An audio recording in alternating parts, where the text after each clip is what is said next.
তো এটা ছিল, আর লাস্টে আমার পিঙ্কি আন্টি দিয়েছিল। তো সবাইকে থ্যাংক ইউ। আর আমি এখন অবধি দেখিনি কেউ হ্যাপি বার্থডে লিখেছে কি লেখেনি, আমি দেখবো। এটা লিখলে তো আমি খুবই হ্যাপি হবো, দেখবো কে কে লিখেছে। আর আজকের জন্য ব্লগটা এখানেই এন্ড করছি। আর সবাইকে আবার বলছি হ্যাপি নিউ ইয়ার 7, 8, 9, 10, 11 আর 4 মিনিটস বাকি হ্যাপি নিউ ইয়ার শেষ হবে। আমার বার্থডে শেষ হয়ে যাবে, খুব কষ্ট হয়। বাট আই এম 11, আমি 11 হয়েছি। দেখো আমি কেমন করে 1 দেখে যাবে। 1, 11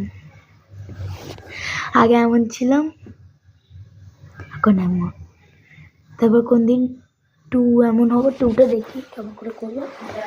তো এখনের জন্য গাইস এখানেই করছি শেষ। আমি গ্যালাইজ বলে দিচ্ছিলাম, এখানেই শেষ করছি। আর আমি এটাতে খুবই খুশি। তার জন্য এটা একটা হ্যাপি নিউ ইয়ার। আর এখনো বাকি আছে, আমার দিদুন দিলে দেবে, নাহলে দাদা দিলে দেবে। তো এখানের জন্য টাটা, বাই বাই। কোনো কিছু গিফট পেলে আমি আবার তোমাদের সাথে শেয়ার করবো। বাই।